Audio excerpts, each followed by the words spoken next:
brought this whole thing caused this about. problem. Nothing. Yes. Lord, just thank you for this time. Just thank you for everyone that's made it, Lord. We just ask you right now that you just put a supernatural touch on each one of us here, Lord. That when you hear the word and you study it, Lord, that you get that blessing that goes with it. And thank you in your name. Amen. Thank you. Okay, tonight we're going to start with a covenant. Now, you know the series is really about the last days. You might wonder why we're starting with a covenant. Well, the last days wouldn't have happened if it weren't for the first days. And today you'll see where some of the events that are occurring today, why they're happening. Their gestation was back in the time of Genesis. And then also many of the promises that God made back in the time of Genesis we're starting to see fulfilled today. And we'll look at some of the key ones, and what we'll focus on today is the key covenant that God has made with His people, and then how that relates to what we're experiencing today. So with that, I want to open with the question is, what do you think a covenant is? What's a covenant?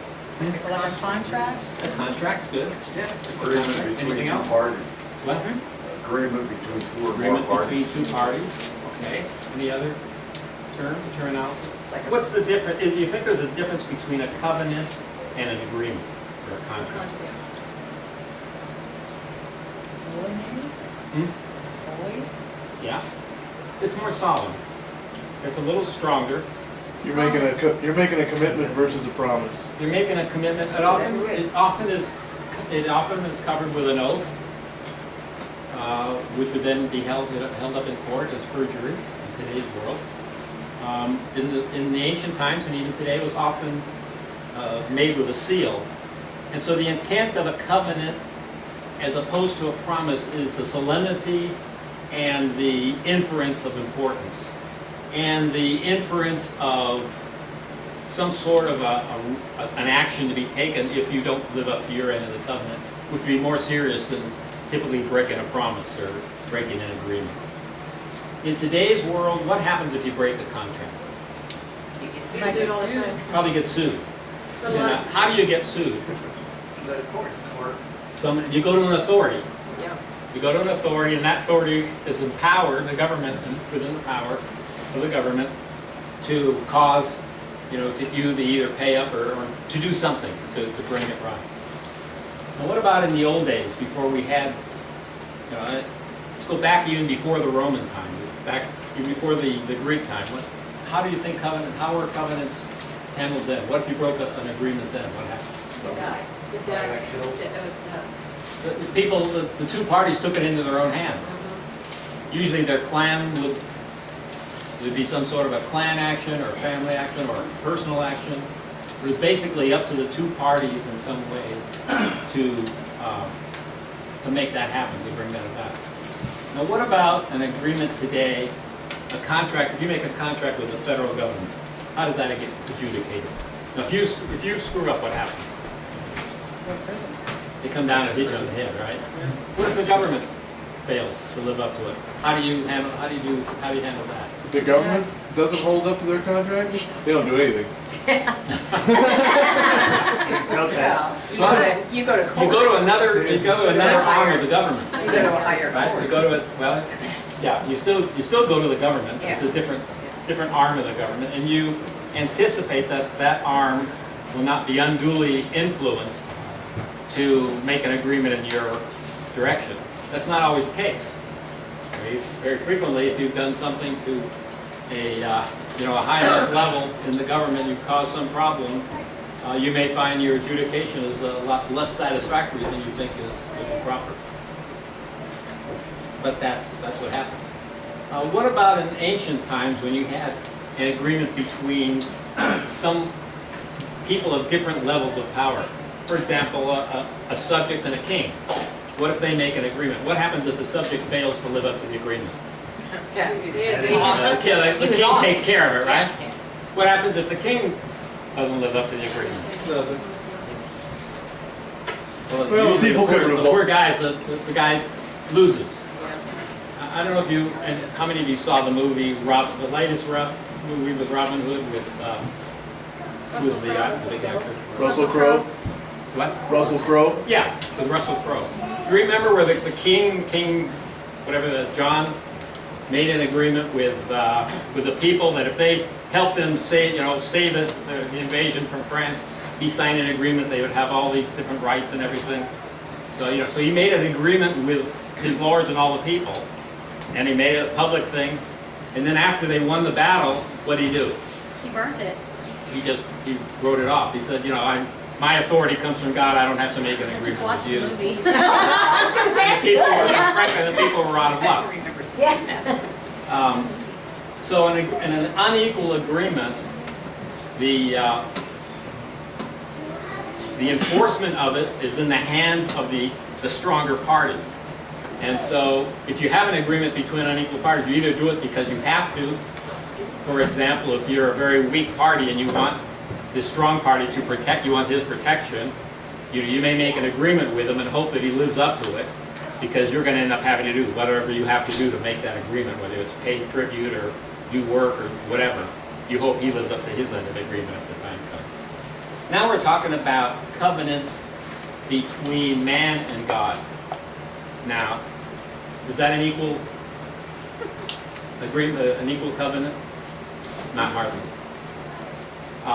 In the agreements the covenants that man has made with God, who has been the party that has not lived up to it? Man. Has God ever failed on it? No. No. Will he ever fail on it? No. No. So the integrity of the stronger party is a key part of any unequal covenant. But if you have a merciful stronger party, then that stronger party may show some concern and compassion if in fact the lesser party is unable to make or doesn't live up to the agreement in some part. So we're going to look today at a few of the covenants, and I don't want to spend too much time on it because I really want to get more into the latter section. But I want to talk about a little bit about some of the covenants that have been made between God and man, dating back to Abraham, and the implication of those covenants for even what's happening today. Now, in your sheet, you see 7 different covenants mentioned. These 7 represent fundamentally the 7 key times that God made an agreement with man where he said, if you do this, I'll do this. If you don't do this, then I won't, or I'll do this other thing. And in it is laid down the pattern of much of what we're experiencing, as experienced all through life. For example, the Adamic covenant, where he basically said, first of all, the first agreement was, you live here in this Eden, and your end of it is you don't eat from the tree of good and evil. So that took about a nanosecond for man to break that. And so then they came up with another agreement. Well, okay, you're not going to live here. You lost out on that one. So your penalty is you're going to live by the sweat of your hands, and the women is going to live with the pain of childbirth, as many of you have experienced. On the other hand, I will send a redeemer. So God, even at that point in time, started to prepare his world for the outplaying of his plan for the world. Noah's agreement, covenant. Again, I'm skipping reading these. We'll read some of the others. In Noah's covenant, first thing he did, he said, okay, we've cleaned out the world, and I want you to multiply. I want you to have children. I want you to fill the earth. I want you to follow through. I want you to take authority over the earth. The animals are going to be subject to you. I want you to rule the earth. And I will bless you, and I will watch over and I'll take care of you. And then he made one other agreement that's pretty well known. What's that? Rainbow. A rainbow, right?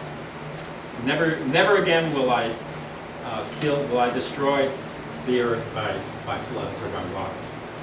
So that means that Al Gore's prediction that we're going to all be swamped with water is not likely going to happen.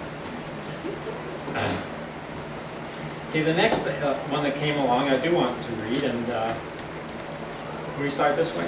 My Mark. Which one? What? Would you read Genesis 12, 1 through 4? Sure. So we're going to be reading the starred one, so you have an idea of, if you want to look ahead, kind of where you sit, what you might be asked to read.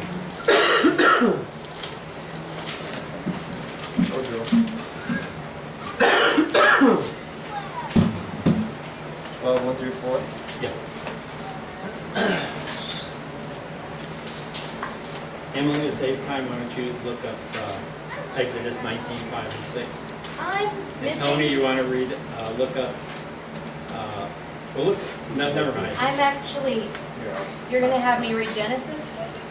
No, Exodus.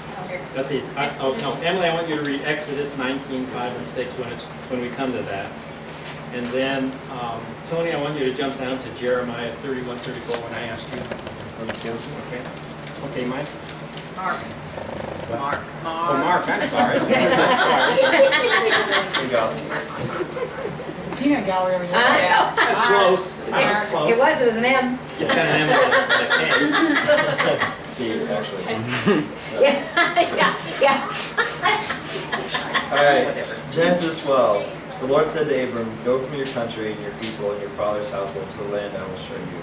I will make you into a great nation, and I will bless you. I will make your name great, and you will be a blessing. I will bless those who bless you, and whoever curses you, I will curse. And all the peoples on the earth will be a blessing through you." So Abram went as the Lord had told him to Lot, and Lot went with him. Abram was 75 years old when he set out from Haran. Okay, what exactly happened in there? What promise did he make? Your blessing. He'll bless him. And what about how he be received in the world? What happens to those who bless him, those who curse him? Those who bless him will bless, and those who curse him will be contempt. So he has his descendants, he and his descendants have an eternal promise from God that they will be blessed. If people bless them, they'll be blessed. If they curse them, they'll be cursed. Now, let's think about the Middle East right now. What is the issue in the Middle East today? That's in battle for religion. A big fight between fundamentally the Arabs and the Jews over who should possess the land and who is God's chosen people. The Arabs see themselves as heirs of Abraham through Ishmael. The Jews see themselves as heirs of Abraham through Isaac. On the basis of this covenant, they both have a right. Because at this point in time, God did not say, Abraham, I'll bless you, your descendants, but only the ones that I decide. He basically said all of them. So in one sense, you could say that both the Arabs and the Jews can claim the blessing, this particular promise, this blessing of Abraham. And there's no reason to think we couldn't. But let's go on. Emily, you want to read Exodus? Now therefore, if you will indeed obey my voice and keep my covenant, you shall be my treasured possession among all peoples. For all the earth is mine, and you shall be to me a kingdom of priests and a holy nation. These are the words that you shall speak to the people of Israel. Okay, now God is broken out, and he's now focused now on Isaac's line, and the people of the sons of Jacob. And he's now made them a separate promise. They'll continue to be a treasured possession of God and a favored people of God. So now he's separated them from the other descendants of Abraham. Abraham had many children besides Isaac and Abraham, Ishmael. He had after Sarah died, he had, with other concubines, he had other children that also would have been part of the original covenant. But now God has broken out and made a special covenant with the Jews with the Israelites to be a favored nation. Now the next one is the Holy Land covenant. And I didn't ask somebody to read it because it's too long, and I just want to pick and choose a few verses from Deuteronomy 30. If you ever have time, it's worth it to go back and take a few minutes and read all 10 verses, because what he says is that he now promises them that if they remain faithful to him, that he will that they will always come back to the land.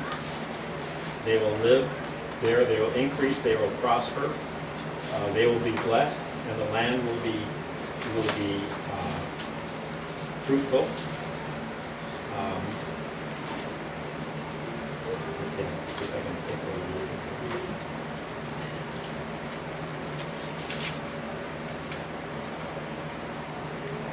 Change the word. Fundamentally, he's telling them.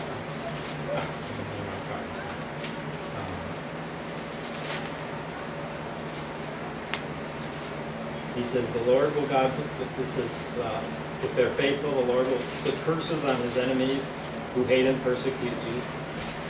I will make you prosperous in the work of your hands and the fruit of your womb, the young of your livestock, the crops of your land. The Lord will delight in you and make you prosperous just as he delighted in your father. That's what he's saying.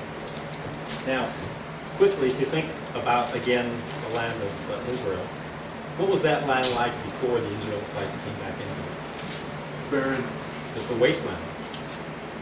What is it like now? fruitful. Extremely prosperous and fruitful. It's quite So beautiful. even though the Jews have come back as primarily a secular nation, God has already shown his fulfillment of this prophecy. In order to take over that land and become a nation there, what did they have to endure? What was the first thing that happened when they were made a nation? That basically the Arab lands all around, the Arab nations, all of them attacked them. They're outnumbered, at least 100 to 1, maybe 200 or 300 to 1. And there were just a handful of, I think it was 3 million people, Jews, that got there by that point in time. There's only about 6 or 7 million now. Only about 3 million people, and they're surrounded by, nations numbering in over 100 million. And yet they won. It was truly an impossible task. 3 million people who were not these were not soldiers. These are people who had been scattered all over the country. They were just getting there to get away from the horror of the war that they experienced World War II. Some of them had been in slave camps. They had all come from places where they were not welcome. And somehow that ragtag group of 3 million people conquered nations numbering over 100 million. Unbelievable, impossible, but not in God's eyes, because God said he was going to bless them, and no one's going to take their land away from them. That's why today when you read the paper about Iran going to wipe them out, and this is going to do that, and that's going to do, we're going to get more into that over the next 12 weeks. We'll get more understanding of that. It's not going to happen. It's just not going to happen. God has his hand of protection on Israel, and it's a firm hand, and no one's going to break through that. No human power, no satanic power has a chance against that. And that goes back again to this initial promise. Now there's one other covenant that I'd like Tony to read from Jeremiah, which is the new covenant. Tony? Behold, the days are coming, declares the Lord, when I will make a new covenant with the house of Israel and the house of Judah. Not like the covenant I made with their fathers on the day when I took them by the hand to bring them out of the land of Egypt, my covenant that they broke. Though I was their husband, declares the Lord. But this is a covenant that I will make with the house of Israel after those days, declares the Lord. I will put my law within them, and I will write it on their hearts. And I will be their God, and they shall be my people. And no longer shall each one teach his neighbor and each his brother, saying, Know the Lord, for they shall all know me, from the least of them to the greatest, declares the Lord. For I will forgive their iniquity, and I will remember their sin no more. Okay, this is a key promise. This was made to Jeremiah shortly before the Jews were taken into captivity into Babylon. But in it, he is saying some of the things that he said before. He's going to bless them, take care of them. But he added something specific here. He says, "I'm going to forgive their sins, and all of them are going to come to my knowledge and become. They're going to be my people, and I will protect them. And if they ask forgiveness, they will receive it." We have become heirs of that promise. The Jews have had that from the beginning. But it's really, again, as we get into the period of the tribulation, that they're going to suddenly have their eyes open and come back and understand how that promise applies to them. So those are the main, I think, I skipped the Davidic covenant, and that was basically a promise with David that David would always have an heir on the throne of Israel. Now, for many years, they didn't have a king in place. When they failed, when they abandoned God just before the Babylonian captivity, they lost the right to have their own king. And they really have not had one since, until, of course, Jesus came and became their king, even though they didn't receive him. But Jesus is sitting on the throne of David today. And will be there, and as we get again into the end times and into the millennium and into the new covenant, the new world, then you'll see Israel will have its descendant of David reigning over them for eternity. And so that promise is being in the process of being filled, even though we're in a time now of the Gentiles where the Israelites have been set aside and until the fullness of the Gentiles. Now the next time, I want to spend most of the time on section 3, but I want to talk to you about a covenant. What an ancient covenant was, how it was displayed, and then the implications for that back on the promises that we live under today. So let's think about a covenant, a very formal one. Let's think about two clan chieftains that have decided to make a covenant between their clans for what would be the main purpose, what would be the most likely purpose they would form a covenant? Peace. And fulfillment and joint effort against their enemies, right? So you have two clans, they decide, maybe they've been fighting in the past, maybe not, but they decided they want to have peace between us, and they want us to be able to be strong enough to stand up against the kings that may be over the hill or somewhere else. Remember, at this time, there was no great nation authorities, and these things were in heavy vogue. And so each little clan, a city might have a king, and he would probably be no stronger than a strong clan over the next hill. And so you had these little pockets of authority and power, and then you had sometimes people living in between them that had none. And if they were threatened, then they would align and try and align themselves with someone more powerful, form an unequal covenant, but therefore receive some protection from the other. If they were strong parties of themselves, but they wanted to be stronger, they would form a covenant with each other. So let's think in terms of, in going through this example, of two clans where the leaders decided they want to have a formal covenant between the two of them. And what steps would they take? Well, the first thing they would do is the two families where they would come together and agree now to have this covenant.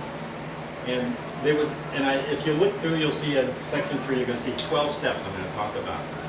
Now, typical covenant might have all 12 of them, and might have one or two. There's no formal rule, rubber set of rules on how you form a covenant and what included. But as a general rule, covenants included some subset or superset or full set of these 12 things. So typically the parties would come together and they'd have a big formal agreement, and all of the clans and the families would all come together at one time. And two leaders, say John and Paul, would stand up there, and the first thing we would do is they'd swear an oath, where they now make an oath to form this bond, this covenant between themselves. And in so doing it between themselves, they're really forming it amongst the two families. The entire clans are being bound by this covenant. So they'd swear this oath. And then to signify the meaning of this oath, John would take his cloak off and he'd give it to Paul. Paul would take his cloak off and give it to John. Now why would they do this? The notes give you a hint, so. Yeah. Yeah, Okay, what do you think that means? they become the other Yeah, person. it basically Yeah. says, but when I'm walking, I'm John walking through, but I'm also walking through in the authority of Paul. Oh, See, I've got Paul's cloak on me, Yeah. so I'm John, but I'm wearing the same thing the other way. So it now says I'm under the authority, I'm exercising the authority of not only of myself, but of Paul as well. Then they would exchange their swords and their bows and arrows and what have you, and they trade those. What was that to imply? Sharing it, like your enemy is my enemy and my Right. enemy is yours. It's kind of like NATO. Somebody attacks you, they're attacking me. We got an agreement. If anybody comes against either one of us, they're coming against both of us. And so this was the significance of their war, their willingness to go to war, to stand up and fight for each other. The next thing they might do is what? Mark on the body, blood exchange. Okay, the next thing they would often do is they would give each other a slight cut, often in the wrist, and then they go and they rub wrists with each other. You know, we've seen this in various places. You know, the mafia supposedly does that or whatever. I don't know. Did you ever do it as a Finger- kid? I was gonna say, finger- did we do it as a kid? Yeah, girls, okay, Yes. girls. We were You blood know, that's a sisters. signal of the blood covenant, Yeah. and that is just a symbol of that they're willing to put their lives at stake. They're, you know, they're willing to shed blood for the sake of the others. The next thing they might do is at some point, it might be here, it might be early, it might be later, someone would get up and read